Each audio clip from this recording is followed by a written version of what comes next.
Mucho gusto en tenerte aquí, Reynold. Él es Reynold Rodríguez, para los que no lo conocen. Él es abogado. Ahorita nos va a platicar un poquito porque le estaba diciendo, ¿cómo te presento? Y me dice, pues soy un poco de todo, entonces creo que quién mejor que él para presentarse, para decirnos un poquito lo que hace. Muchas gracias, Marce. No, muy bien, muchas gracias por la invitación, muchas gracias por el tiempo, los espacios. Y me dices, oye, ¿qué te dedicas? Estudié Derecho en la Facultad Libre de Derecho. Ahora doy clases en la Facultad Libre de Derecho. Les saludos a mis alumnitos y a mis compañeros. Pero más que abogado, lo que hago es resolver problemas como mediador, como negociador. Y de hecho es precisamente lo que hago. Doy un curso de mediación en la Facultad Libre de Derecho. Ahora estoy empezando a dar algunas clases en el TEC de Monterrey. Y lo que hago en el día a día es básicamente poner o intentar poner de acuerdo a personas que son familia o que tienen un vínculo familiar y que están en alguna transición problemática. Generalmente son divorcios, hay muchísimos. Pasa también en temas de herencia. Es como si, a veces una herencia es como un divorcio, pero entre 5 personas. Sí, sí, O sea, sí. los hermanos, a veces los sobrinos. Y también en empresas familiares. Y lo divido en eso, pero la realidad es que muchas veces están incluidas las 3 cosas. Porque es un divorcio, que tiene hijos, que tiene nietos, que tiene empresas, que están funcionando. Y entonces, quieres pues reestructurar la familia. No realmente quieres romper todo. A veces estás tan enojado que quisieras romperlo, pero no te conviene romperlo. ¿Tiene sentido? Entonces, bueno, eso es lo que he estado haciendo los últimos como 12 años profesionalmente. Qué bonito se escuchó eso porque siento que mucho eso hacemos los psicólogos y ahí como que lo puedo conectar un poquito con mi trabajo, que es, yo soy terapeuta de pareja. Entonces, sí, el tema de mediar lo entiendo muy bien.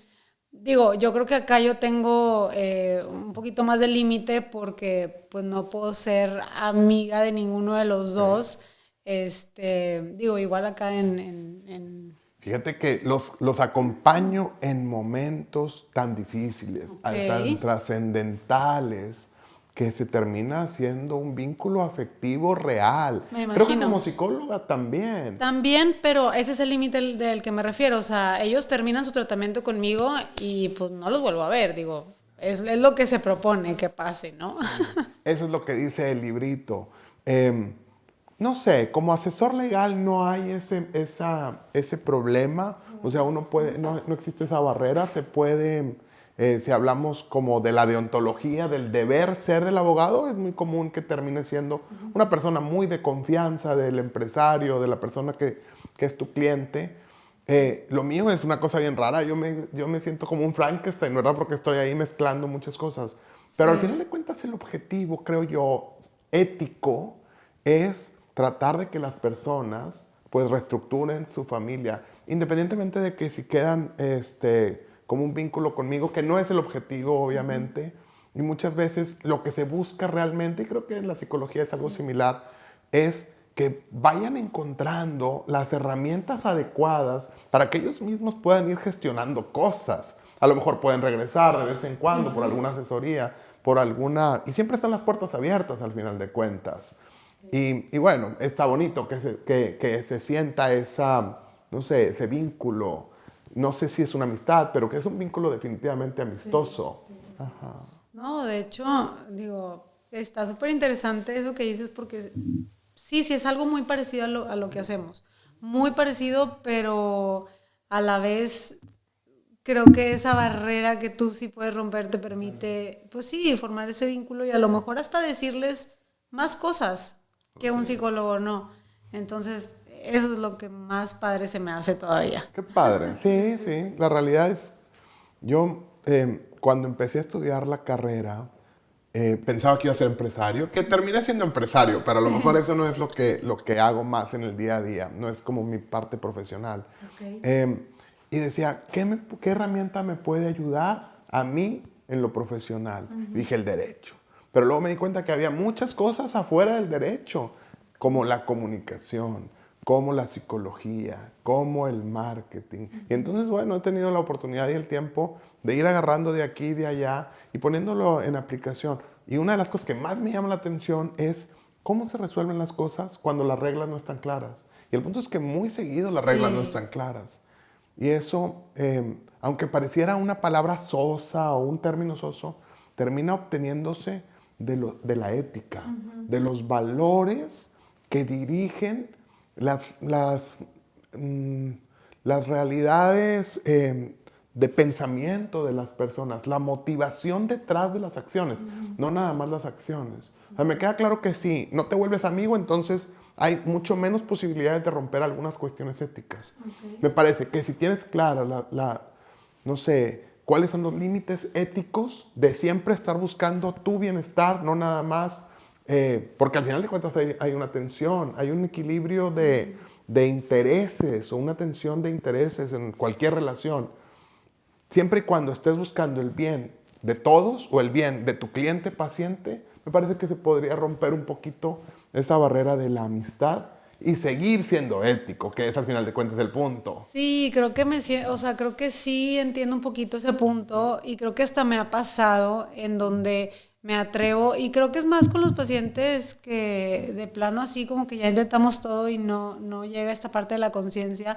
Y es como, o sea, creo que lo hago a través de un ejemplo. Como, una metáfora. Exacto, y como, mira, es que también se puede esto, también esto.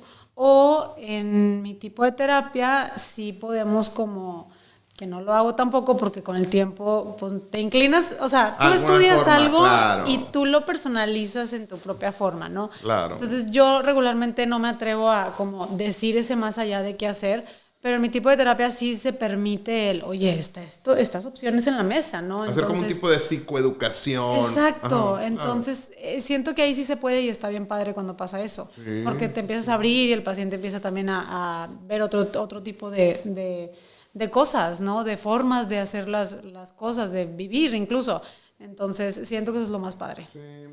Hace muchos años, cuando tuve alguna crisis emocional y fui a dar hasta con un psiquiatra, siempre, yo recomiendo muchísimo la terapia en cualquier momento, ¿sabes? Qué bueno.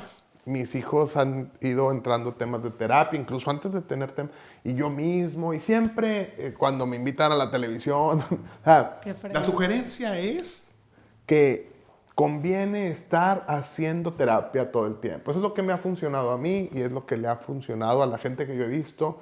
En este momento le mando saludos a mi psiquiatra. Hace mucho me dio de alta, ¿sabes? Ay. No estamos seguros si me debió haber dado de alta, pero lo hizo. Saludos al psiquiatra. Saludos a don Francisco. Okay. Y él me decía, hay personas que tienen recursos y hay personas que no tienen recursos. Y entonces, si no existen esos recursos, a veces el camino es sí estárselos proporcionando o dándole la idea de dónde los puedan buscar. Entonces, pues bueno. Es una disciplina joven, la psicología, hay muchas cosas por explorar. Creo que esa deontología, ese deber ser, esa intención detrás de las formas son súper relevantes. Sí. Y bueno, tú sabrás más, ¿no? Porque estás más en eso, claro. Sí, fíjate que eso que dices es algo que, digo, lo decimos todos los psicólogos y los especialistas de la salud. Eso de que todos necesitamos terapia, eso de que todos debemos ir, sí conozco personas que a lo mejor les ayuda mucho, no sé, encontrar esta conciencia a través de lectura, a través de viajes, a través de retiros, de encuentros. Pues está bien si te funciona, pero que sí te esté funcionando, porque claro. Luego dices, no, sí, yo estoy bien espiritual, me voy a quién sé dónde, pues sí, pero a lo mejor llegas y sigues viendo los mismos problemas o los mismos patrones. Qué interesante. No se está resolviendo, ¿verdad? Sí. No se está resolviendo de fondo. Es un punto bien interesante. Y es lo que hace la psicología. Sí. ¿Hay más cosas terapéuticas que la terapia tal cual? Claro. Sí. O sea, yo me he encontrado que ha sido terapéutico el sábado o el domingo, que fui a Lustopía con los niños y que de repente andaba jugando boto con mis hijos. Okay. O sea, pues sí, eso no es terapia, claro. Pero es terapéutico al final de cuentas. Claro. Crea una relación, nos divertimos, sudamos, vamos generando pues unas cosas que vamos a necesitar en un momento dado, desde obediencia, alto, necesitamos ponernos porque las cosas ya se están corriendo muy lejos, necesito que se cuiden, necesito cuidarlos, o divertirnos, simplemente tener empatía. Sí. Claro, cuando ya está uno en una crisis, no se arregla jugando voto. O sea, exactamente. Sí, puede ser terapéutico en ciertos contextos, pero va a haber situaciones que necesitan toda la estructura y necesitan todo el profesionalismo. Creo que es a lo que te refieres, porque... Sí, de hecho. Sí, ¿te hace bien un retiro? Claro, te puede llegar a hacer bien. Te ayuda. Pero pues a veces estás queriendo arreglar un cáncer con una aspirina, ¿verdad? O sea, y ahí es donde sí, la aspirina es súper útil para algunas cosas. Temporal, creo que la palabra que estamos buscando es temporal. O sea, muchas veces en psicoterapia utilizamos este término, o sea, para que el cambio se haga es porque es permanente, ¿no? Entonces, cuando ya hay una permanencia de algo, ya es cuando empiezas a ver que realmente te sientes bien contigo mismo, ¿sí? Pero esa permanencia viene del, oye, rompí los patrones, creé nuevos patrones, partiendo de nuevas habilidades, sí. Sí, sí, sí. Es súper obvio, hace poquito estaba estudiando, me gusta mucho estudiar, un diplomado en filosofía. Okay. Y estábamos hablando sobre hábitos, cosas repetitivas, lo que dices, viciosos y virtuosos. Y a veces cuando uno se mete a cosas que no tienen nada que ver con lo que hace en el día a día, te caen 20 súper importantes. Oye, pues resulta que un vicio es un comportamiento habitual sí. que te hace mal. Así de simple. Y una virtud es un comportamiento repetitivo que te hace bien. Así de simple. Y uno lo ve, no, es que romper los patrones. Pues sí es cierto, pero al final de cuentas es eso. Sí. No lo que quieres hacer, no lo que dices que vas a hacer, sino lo que haces.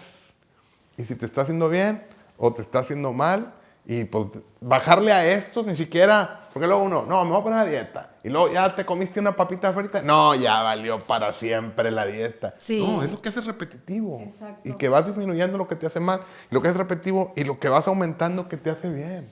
¿Y cómo te das cuenta qué es lo que te hace mal y qué es lo que te hace bien? O sea, vaya, creo que eso es como bastante que... sutil, sí es cierto. ¿Y cómo se te ocurre que te das cuenta? Porque, por ejemplo, yo te podría decir que a mí también la terapia fue la que me ayudó, ¿no? Claro. A darme cuenta de que estaba teniendo estos patrones que no me gustaban y que cuando fui consciente de ellos pude cambiarlos, pero si no eres consciente no los cambias.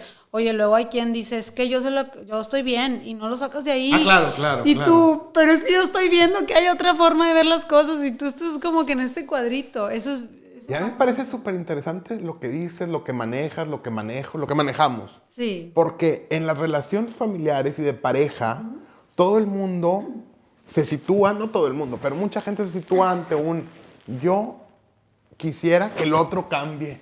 Y si el otro cambiara, mi vida sería fantástica. Si mi papá me respetara, si mi pareja me hiciera caso, si me mandaran un lonche saludable, no sé yo. Entonces todos queremos cambiar a los demás.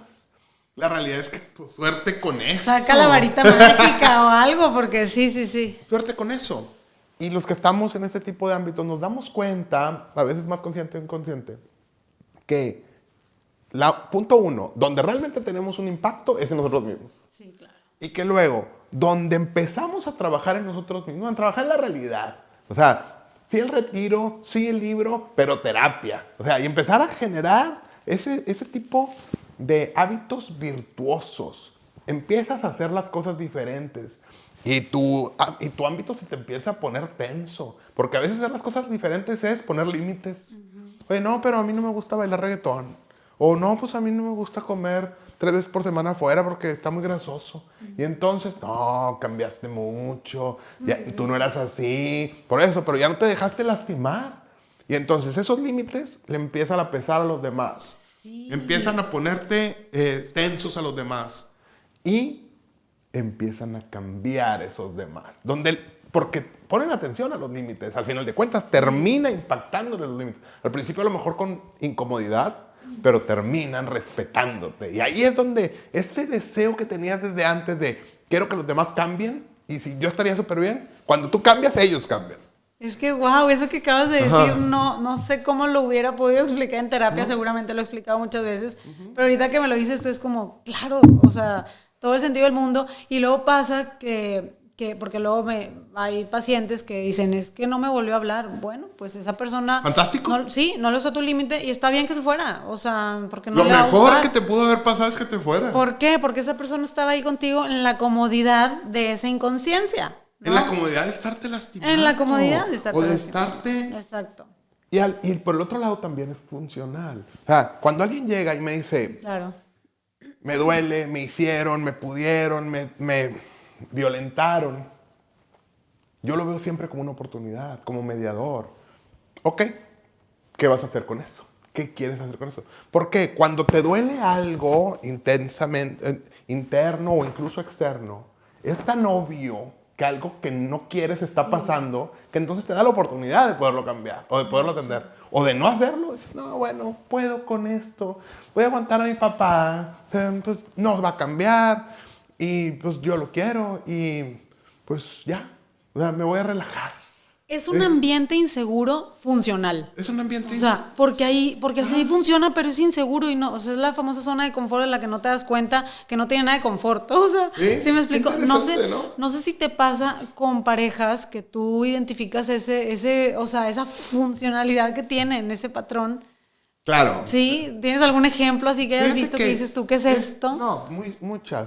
Podríamos estar aquí el resto del día. Para cuando llegan conmigo las parejas, básicamente ya están tronadas en diferentes aspectos. Uno, en el que básicamente hay que trascender, es la pareja romántica. Okay. Pero entonces está la pareja romántica destruida porque ya no tienen relaciones sexuales, porque ya no salen juntos de pareja, porque ya no se hablan feo siempre que se habla. O sea, la pareja romántica ya se acabó. Sin embargo, siguen teniendo como expectativas de que la otra persona cumpla con unos criterios que además nunca se establecieron socialmente y culturalmente, pero no se establecieron entre la pareja de pareja romántica. Me tienes que ser fiel, me tienes que decir dónde estás, me tienes que... no sé. Entonces, por un lado está destruido y por otro lado está exigido. Y esa exigencia nada más termina de destruir la pareja, ¿sabes? O sea, bueno, eso es por el lado romántico. Está el lado económico, que también es otro tema que termina impactando muy, muy fuerte a las personas, que nos termina impactando a todos, porque todo lo que hacemos tiene que ver con dinero. Muchas de las cosas que hacemos tienen que ver con dinero y con el manejo de ese dinero. Y además, a la hora de estar en una pareja, es muy común que uno tiene unas características de cómo manejar el dinero y el otro otras. Uno le gusta disfrutar y el otro le gusta ahorrar y uno le gusta cosas caras y el otro le gusta mejor, es más sobrio en sus compras. O sea, ¿y qué es lo que está bien y qué es lo que está mal? Pero al final de cuentas, ese choque de valores en diferentes temas, pero el tema económico es súper obvio. Sí. Ajá. Estoy en shock pensando un poquito, sí, en lo que dices y conectándolo con lo que platicábamos por teléfono hace unos días, en que... Porque digo, híjole, pues más abogados como él, ¿no? O sea, gracias, sí, amable, sí, es que en serio... Ahí vamos, la libre derecho y ahora el TEC de Monterrey están apostando a eso. ¿Sí? Sí, porque al final de cuentas, la ley te sirve para arreglar un montón de cosas y le mandamos saludos a Lalo. A Lalo. Pero no arregla todas, como platicábamos hace rato. Muchas se arreglan en otros ámbitos. Exacto. Ajá. Sí, o a lo mejor decíamos en el teléfono, o sea, estamos diseñados para ganar el caso, ¿no? Pero, pues, ¿qué pasa con la otra parte? O sea, no gana nada, ¿sí? Entonces es como, ¿dónde está el ganar? Y en materia familiar, ese ganar es una victoria pírrica. La victoria pírrica es cuando ganaste, pero tu ejército se deterioró tanto que con 2 o 3 ganadas de esas te quedas sin ejército. Es lo que termina pasando en las familias. Tú ganas una pensión alimenticia o ganas un divorcio, bueno, ahora cada que lo presentes lo vas a ganar, o una custodia. El punto es que le metes tanta atención a un proceso que no se va a destruir, va a seguir ahí, nada más que con muchísimos problemas adentro. ¿Sí? Wow, qué fregón lo que haces. Muchas gracias. Y entonces, lo que termina pasando es que no se arreglan los problemas. Algunas veces, y tengo muy buenos amigos, abogados, abogadas, litigantes dentro de asuntos familiares, se requiere principalmente para poder atraer a la otra persona que, como tú decías hace rato, siente que está haciendo todo bien. Siente que está perfecto, yo no hice nada. Oye, yo cumplo, soy, hago y todo lo que hago bien. Están en una negación totalmente de la realidad. Y entonces este tipo de demandas los sacude suficiente, los hace que se enojen, pero luego que tengan que necesariamente negociar y en el mejor de los casos aceptar a vivir en una realidad diferente. Desde esa perspectiva, para atraerlos a la mesa de negociación, me parece que es súper relevante. Pero que se resuelva con una sentencia, al final de cuentas el que gana no queda conforme con la sentencia y el que pierde menos. Entonces, no se resuelven las cosas de fondo. Y ¿sabes qué? Que ahorita que me quedé pensando, o sea, el enojo es una emoción que físicamente es imposible, así literal la palabra es imposible, que se quede ahí para siempre. Entonces digamos va a salir de alguna forma. Sí, o sea, entonces, o estoy enojada y, a ver, ya no quiero estar enojada porque me está haciendo daño en mi cuerpo. Entonces eso que tú dices de, oye, sí, te hago la demanda y, o sea, sí, te enojas y todo, pero va a haber un momento donde va a bajar eso, va a bajar esa emoción, va a bajar, y ahí es donde creo que es donde podemos acercarnos y, ok, ya te sientes bien, vamos a negociar, haz de cuenta, sí, ¿no? A mí, incluso el enojo o estas emociones difíciles que nos enseñan o nos intentan enseñar a negar desde que somos niños, no te enojes, no estés triste. A mí al revés, me parece un elemento súper valioso para identificar que una de las cosas valiosas en alguien, un valor, un interés, está siendo desatendido, ¿sí? Y entonces, oye, bueno, aquí hay algo. Vamos a atenderlo, vamos a buscarlo, vamos a eliminar o identificar, de entrada identificar patrones que te están haciendo mal para empezar a atenderlos y empezar a desarrollar patrones que te hagan bien. Sí. En todo, ¿sabes? O sea, entonces, esa situación de dolor. Seguro que no eres psicólogo, ¿eh? Al final de cuentas termina, a mí me parece que no es tan distinto, porque estamos trabajando con los mismos casos, solamente desde un enfoque, desde otro o desde otro. Desde el enfoque legal, y por eso te decía al principio, yo lo que quería era resolver problemas. Entonces dije, la ley. Pero ya que estaba en medio, dije, oye, esto no es suficiente. Y entonces me puse a estudiar el lenguaje. El lenguaje. Y dentro de ese lenguaje hay muchas de las cosas que tienen que ver con terapia, totalmente.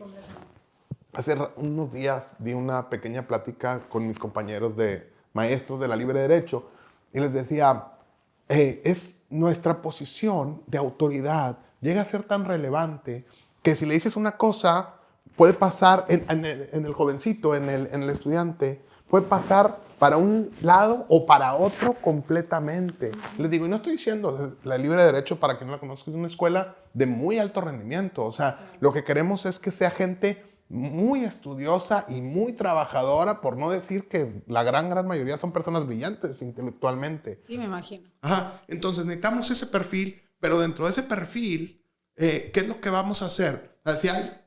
Y les digo, no les digas puras cosas bonitas, porque al final de cuentas necesitamos gente muy trabajadora, pero tampoco te los comas. ¿A qué me refiero? Yo he entregado un 4 de calificación o un 5 de calificación, pero no le he dicho, dedícate a otra cosa. Eso no fue lo que le dije. Lo que le dije fue, me hubiera encantado que participaras más. Y es lo mismo, pero no es lo mismo. ¿Sí? No. O sea, en uno lo estoy salvando su alma, ¿sabes? Sí. Y en el otro me lo estoy comiendo. ¿Tiene sentido? Sí, claro que tiene sentido. Esa diferencia, esa mini diferencia en el lenguaje. Marca todo en la vida de una persona. Sí. Y yo les decía, a lo mejor no es relevante, pero termina siendo un termómetro social. Esos chicos a los que le puse un 4 o un 5 de calificación, me siguen poniendo likes en Instagram. No están enojados conmigo. Okay. O sea, ¿por qué? Sí, claro. Es un termómetro social. Tampoco es como que fuera la realidad real. Pero sí termina siendo te escuché, aquí sigo, voy a poner atención a eso. Sí, vamos quitar a mejorar. Vicios y aumentar virtudes. Sí. Una cosa así de sencilla, o sea, que termina siendo en una carrera mediana o larga, que es donde se construyen las cosas realmente, súper relevantes. Pero, digo, y me quedo pensando, creo que tuviste tuvo que pasar algo para que tú, ya sé, perdón. Terapia, sí, colapsar emocionalmente. Sí, claro. y eso fue lo que te hizo decir, ya no quiero ser abogado, lo digo entre comillas, sí, porque sí eres, ¿verdad? Sí. Pero eso fue lo que te dijo, te hizo como inclinarte hacia esta parte de... Es interesante la pregunta, porque yo desde que entro no quería ser abogado, yo quería ser empresario. Para cuando entro a los 17, 18 años, yo ya había tenido 2 negocios, rentaba mis cassettes de Nintendo, los que se acuerdan de Nintendo, los más viejos. Bueno, sigue teniendo, sigue vendiendo cosas Nintendo. Y luego tuve un gimnasio. O sea, antes de entrar a la universidad ya había tenido un par de negocios. Yo pensaba que iba a seguir siendo empresario y que solamente iba a tener una herramienta en la mochila. Sin embargo, entré a la Facultad Libre de Derecho y ahí hay Derecho Civil, Derecho Mercantil, Historia del Derecho, Common Law, que es el derecho norteamericano, Droit francés, que es el derecho... Y entonces estaba tan enfocado que me convertí en abogado. O sea, yo quería una cosa y terminó pasando otra, para bien y para mal. A los que estamos involucrados en la Libre, sabemos que es una comunidad que te arropa. ¿Sí? Y esto, por ejemplo, es un ejemplo de eso, al final de cuentas. Es lo mejor que te puede pasar, pero también a mí me sacó para otro lado. Y en ese sacarme, como a mitad de la carrera, colapsé emocionalmente. Y empecé con ataques de ansiedad.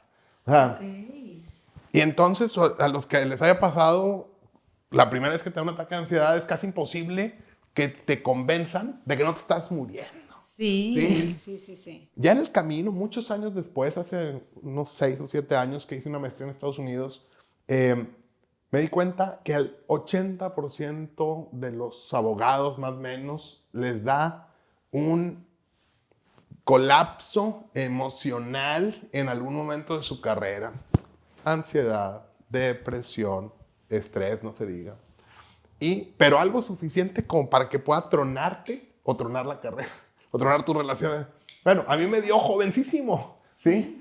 Ese jovencísimo pues me da la oportunidad pues, de empezar a explorar terapia, de empezar a explorar hipnoterapia, de empezar a ir a retiros, de empezar a estudiar filosofía, de empezar y además de no involucrarme plenamente en el litigio, sino empezar a ver cosas, porque yo lo que quería era resolver problemas. O sea, mi set mental anterior era el de empresario. ¿Y cuál es el set mental de un empresario?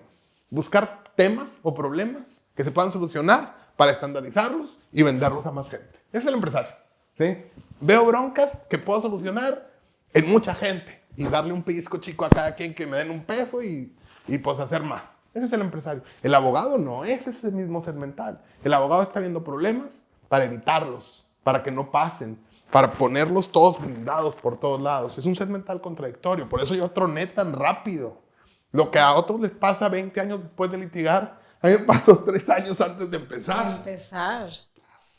Entonces, pues ahí empezó la carrera de empezar y luego hice muchas cosas. Regreso a trabajar con papá. Uno de los colaboradores de él me dice, oye, mis papás se están divorciando, tienen 20 años separados. Yo nunca había pensado, a mí me parecía que los divorcios eran Satanás, eran el diablo, que decía, esto de destruir a las familias, pues yo lo que quiero es arreglar cosas, no destruir cosas. Dije, no, pero ese momento donde esa formalización de una realidad real, que además ya tenía pasando más de 20 años, y que ayudó a que mejorara su vida, y también, y todos a su alrededor, dije, oye, y además yo con todo el antecedente de la terapia y del lenguaje, me di cuenta que era muy buen mediador. Era muy buen abogado porque ya no me podía zafar de eso, ni queriendo, y estaba empezando a tener sensibilidad sobre otras cosas importantes. Y resolvimos el caso, un caso que tenía 30 años casi a la deriva, lo resolvimos en 2 o 3 semanas. Y en esas 2 o 3 semanas le metimos tanto oxígeno al sistema que se arreglaron un montón de cosas. Y que empezaron a caer más casos y más casos y más casos y más casos. Y así fue. Qué fregón. Y fíjate que ahorita que platicas me hace pensar en la pregunta inicial de por qué dijiste todo esto. Pues eso fue lo que tuvo que pasar para que tú dijeras, pues quiero ser mediador, o sea, no me interesa que se divorcien, me interesa que lo resuelvan. O que si el divorcio tiene que ser la solución, porque está bien, pero ¿de qué manera? Creo que ahí marca la diferencia, el cómo termina o el cómo se queda, ¿no? Y lo he mencionado, me salió en alguna de las mediaciones hace como unos 6 meses, y de ahí lo he mencionado más, porque estábamos haciendo una mediación que era muy adecuada entre personas muy educadas, no solamente en educación formal, sino en educación real. Y les decía, cualquiera se casa bien, porque todo es pura fantasía y puro oropel cuando te estás casando. Le digo, pero no cualquiera se divorcia bien. Y divorciarse bien, les decía a ellos, pero luego lo fui repitiendo porque me pareció que es así. Divorciarse bien es de gente fina, de gente que tiene valores, de gente que no dice, quiero echar a la basura todo mi pasado, sino, bueno, pues yo me la jugué contigo, lo intenté, salieron cosas, pero algunas cosas no, y ahora quiero ver otras opciones. Bien, se vale. Se vale, ¿Por qué no? Pero no, es que lo peor que pude haber hecho es drama así telenovelesco, ¿no? Volvemos a la terapia.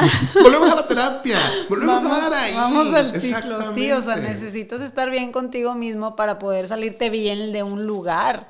¿Sí me explico? O sea, y la otra persona pues también, ¿no? Entonces... Y además es súper obvio, o sea, ¿cuándo has tenido los peores problemas con una persona cercana, con tu papá, con tu marido, con tu hijo? Cuando tú andabas mal. Y cuando andabas bien, ese mismo tipo de actividades no te afectaron tanto.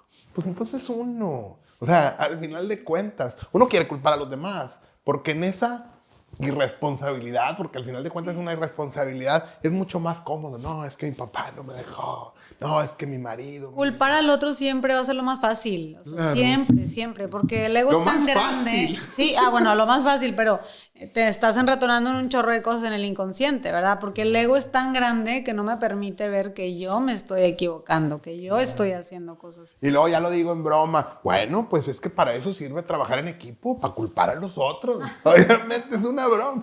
Pero termina pasando eso, ¿sabes? O sea, y cuando uno está bien y no culpas al otro, sino trabajas en ti, termina arreglándose el sistema completo. Muy interesante. Wow.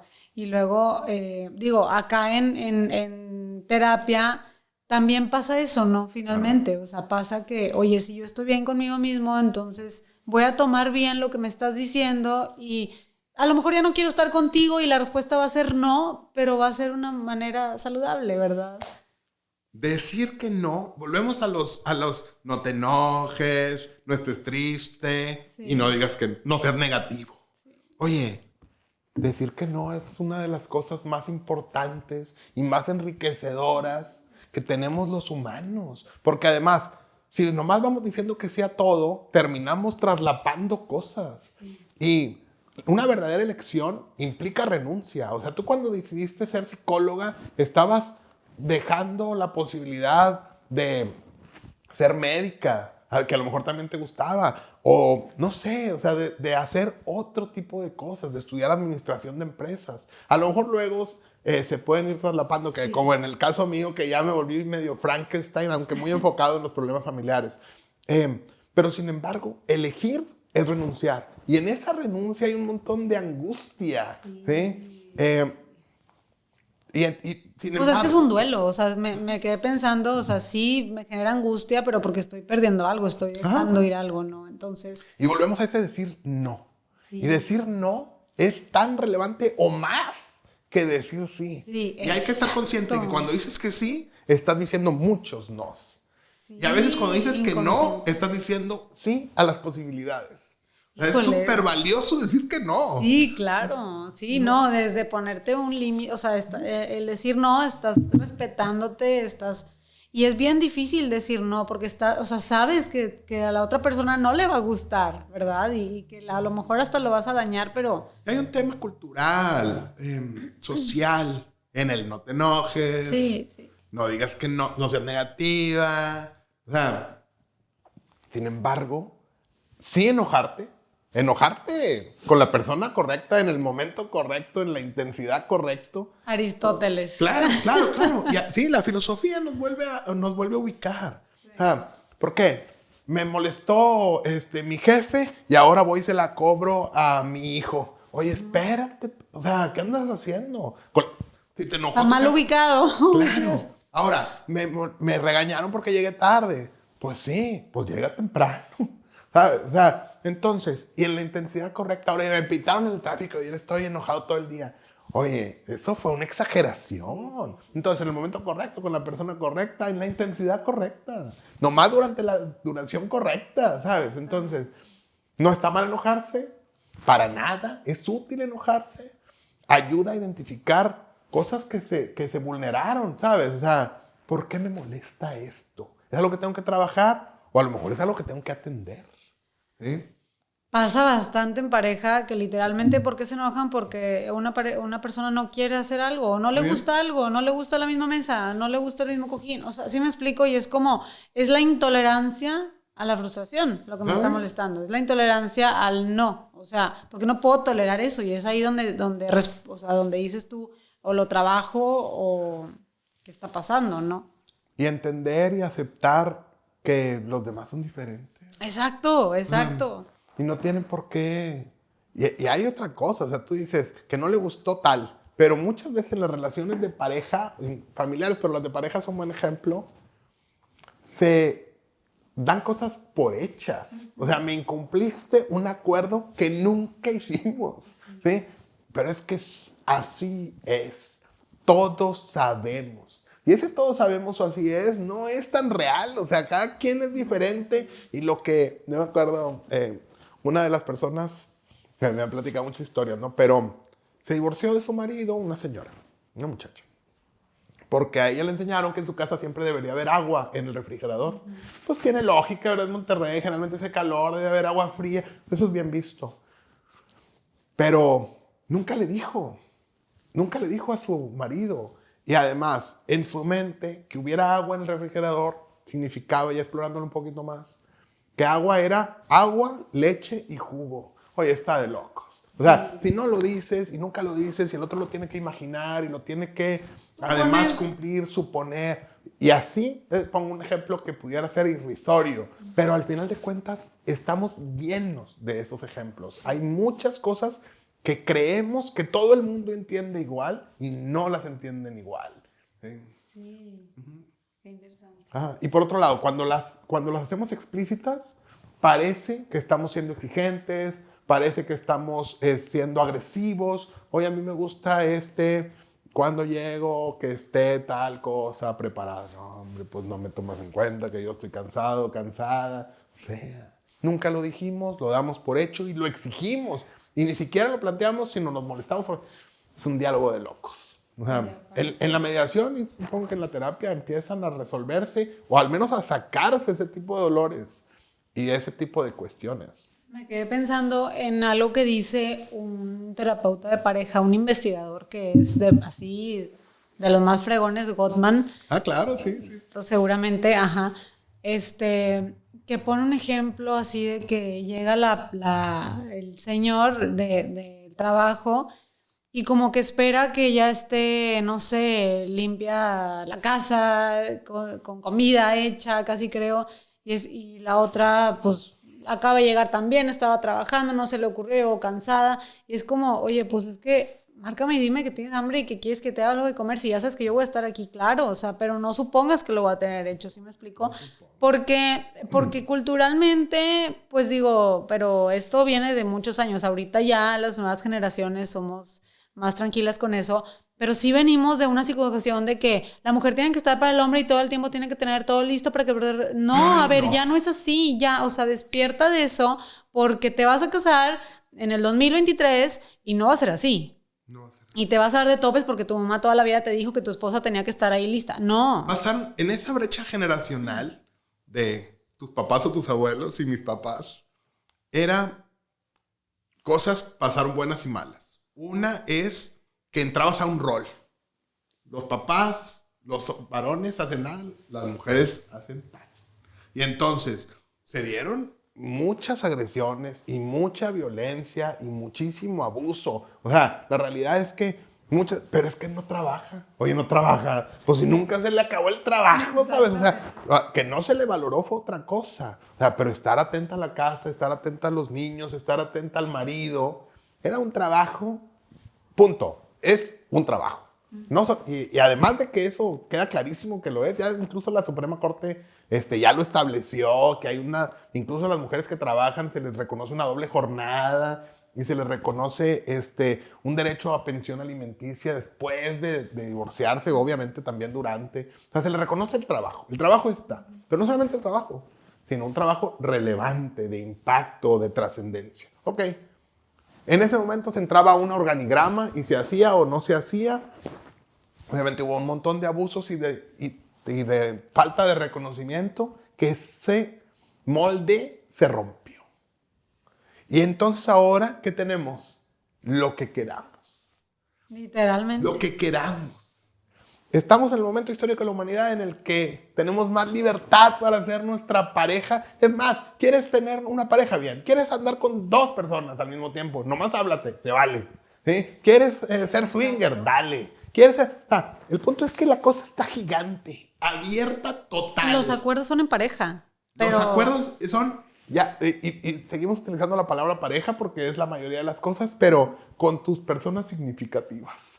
Sí. Con tus significant others. Sí. ¿Sí? Y entonces, el punto es que quedó tan abierto que no genera un montón de angustia. No sabemos. Entonces, de repente recurrimos a los antiguos estructuras, pero es que eres la mujer y tendrías que... Oye, pero eso ya lo trascendimos. Hay quienes se preguntan quién soy entonces, claro. O dónde me coloco, en binario, no binario, o sea...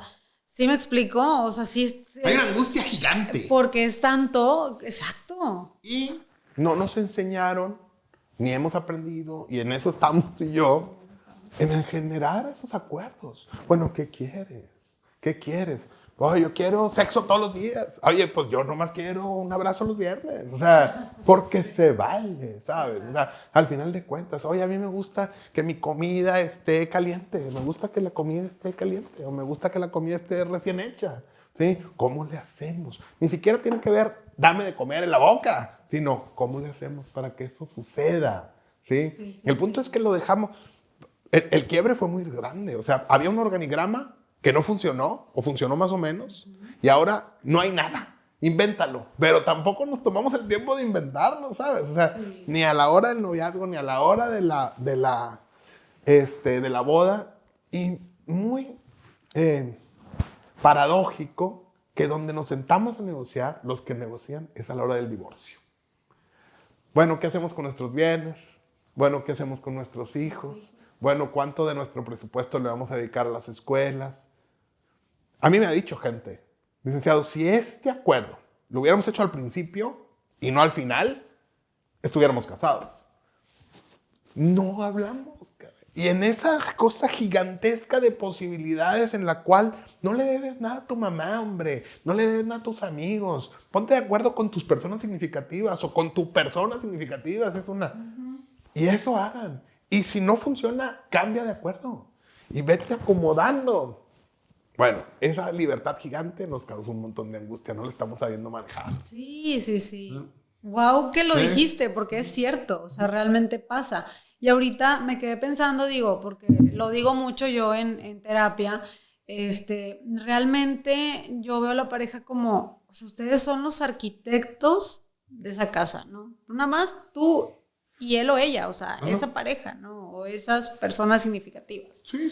Podría ser, o sea, porque al final de cuentas la sociedad o esa cultura te da la oportunidad de esa libertad. Puedes hacerlo. Sí, pero al final ustedes son los arquitectos y nadie más, o sea, ustedes están construyendo como ustedes quieran, o sea, que ellos sepan que las herramientas las tienen ellos, no vayas y la busques allá, ¿sí me explico? Ya lo tienes. O la puedes buscar, sí, o sea, también, puedes buscar en los antecedentes históricos, que sí funcionaba. Iba a decir, y qué me gustaría de ahí, y qué no. Iba a decir algo similar, o sea, mi papá y mi mamá ya me enseñaron, ya me educaron, ya traigo esas herramientas, ya todo, pues úsalas, échale y empieza a construir junto con tu pareja, con tu persona.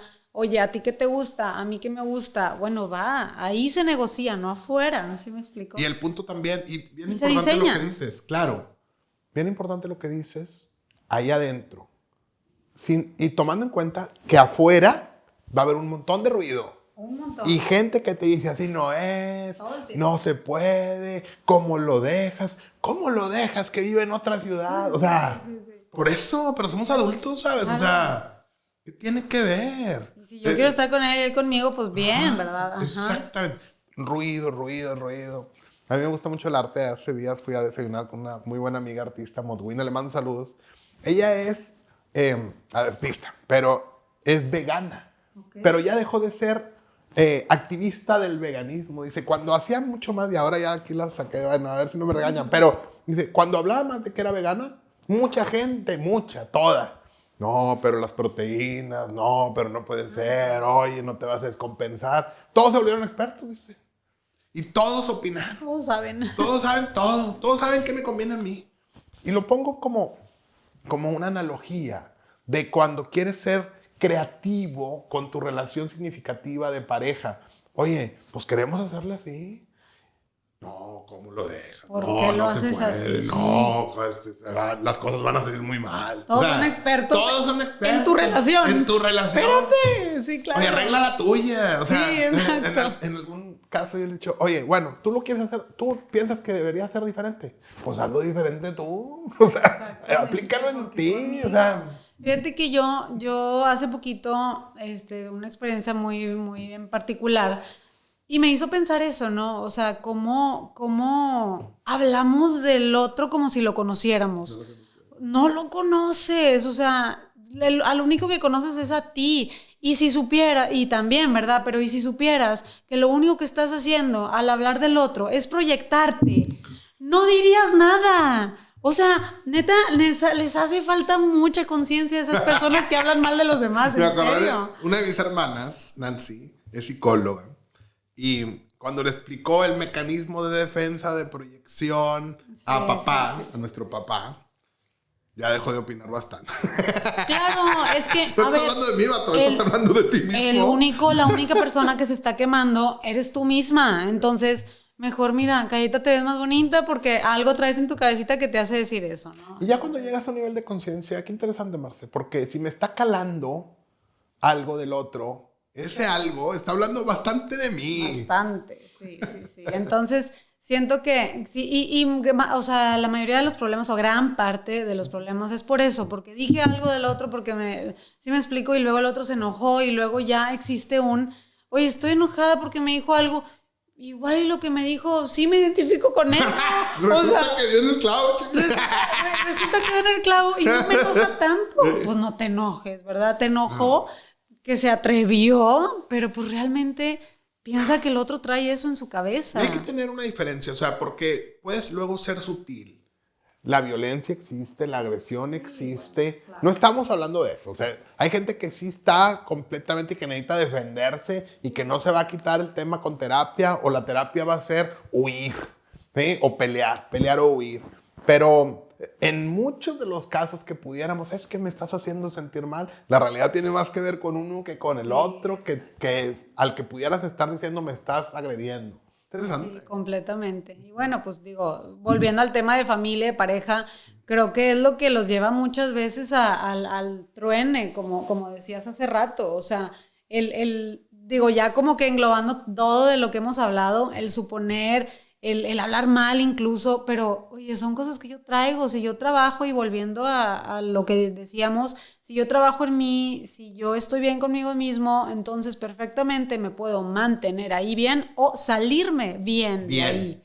Pero eso es de uno mismo, eso no lo esperes encontrar en tu pareja o en el otro o en tu persona, no, porque no está ahí, ¿sí me explico? Wow. Interesante. No, le podemos seguir hablando aquí por días, sí, o sea, cuando me quieras invitar y vemos algún caso mucho más específico. Capítulo 2. Sí, cuando quieras, podemos seguir hablando. A mí me parece que si quisiéramos resumir los problemas de pareja, yo los pondría, y creo que cerrando el loop, en lo que son las expectativas. O sea, a mí me preguntan en una boda, me preguntan en una reunión, en una carne asada, ¿por qué se divorcian las personas? Y quieren que yo les cuente chisme, ¿verdad? No, es que la infidelidad, no, es que los recursos económicos. Y yo lo resumo en eso, las expectativas, que viven en la imaginación y que son inalcanzables. O sea, la gente cree que a la hora de casarse o de estar en una relación de pareja, el otro tiene que cumplir todos tus deseos, tus necesidades, tus expectativas. Y además, tiene que imaginárselos. Porque si se los digo, ya no los quiero. Adivinar. O sea, tiene que adivinar lo que yo quiero y cumplirlo. Y si me pregunta, ya no me conoce. Y si me conoce, o sea, entonces vamos gigante, la cosa se baja. Y le puedes poner nombre, o sea, le puedes poner dinero, le puedes poner sexo, le puedes poner los niños, le puedes poner lo que tú quieras. Pero al final de cuentas son unas expectativas exacerbadas que además, a la hora que se van cerca de cumplir, se aumentan. Sí. Y entonces, no, pero es que... Y te comparas contigo mismo y dices, oye, pues es que avancé un montón, pero sigo insatisfecho. Son las expectativas. ¿Sí? La expectativa es que la sociedad te dice, quiere más. Está bien querer más, pero no estar frustrado porque no lo tuviste rápido. Exactamente. Fíjate que, digo, y ya cerramos, ¿verdad? Pero disfruté mucho este episodio. Muchas porque, gracias. Sí, bastante, porque en serio repito esto, de más abogados como tú, por favor, en el mundo. Vamos, o sea, las instituciones educativas para las que yo trabajo le están apostando a eso, y no son instituciones menores, la Libre de Derecho y el TEC de Monterrey, o sea, quieren hacer eso, quieren. Y siento que hace falta lo que pasó hoy aquí, hablar del día a día, pero también como justificado, o sea, con la ciencia. Oye, y digo, la filosofía no es ciencia, pero, bueno, todavía no, pero citaste a Aristóteles, o sea, eso de enojarte el momento correcto. Y tú a John Gottman, o sea, la realidad es que sí. Realmente, o sea, sí estamos hablando... Cosas muy exacto, estamos hablando de cosas de verdad. Ajá, sí. Estudiadas. No es nada más buena onda, o sea, hay cierta buena onda, pero al final de cuentas estamos respaldando todo esto, cambio de la sociedad para que funcione mejor, no nada más con nuestra buena voluntad, porque ya vimos en temas pasados, en historia pasada, que la buena voluntad no fue suficiente. Necesitamos datos. Y para eso se hizo este podcast. Este podcast se llama Manos por Sonrisas. Nosotros queremos, y es una marca de beneficencia que la registró Lalo, de hecho. Qué padre, saludos. Que ya sabes que registra marcas. Lo promociono aquí para el que necesite. Sí. Pero bueno, entonces es una marca de beneficencia. Entonces lo que queremos es eso, que la gente escuche, que la gente sea consciente, que la gente pueda transformar su vida. Y pues qué mejor que tener abogados como tú que nos ayuden a llegar hasta allá. Entonces, gracias. Muchísimas gracias de verdad por haber venido. Cuando quieras, encantadísima de recibirte otra vez. Y seguimos platicando como quiera. ¿Cuáles son tus redes sociales para que te conozcan? Me pueden buscar con mi nombre, Reynold, y con I latina, R-I-N-O-L-D. Rodríguez García. Hay algo en YouTube, hay un montón de videos, puede ser muy interesante. Si pones, también hay una página donde hay un curso gratis sobre todo este tipo de temas. Hay un test también, para saber si todavía puedes mantenerte en pareja. Se los recomiendo muchísimo, ahí está, es gratis. ¡Qué padrísimo! Sí, si quieres te paso el dato para que lo pueda poner en el video. Sí, lo ponemos ahí. Yo también te felicito. Muchas gracias por todo lo que están haciendo aquí. Sé que es una inversión de tiempo y de recursos muy importante para poner ese granito de arena para mejorar la sociedad. Te lo agradezco en nombre de la gente que te está viendo. Muchas gracias. Gracias y mucho gusto en tenerte. Gracias. Gracias, bravo.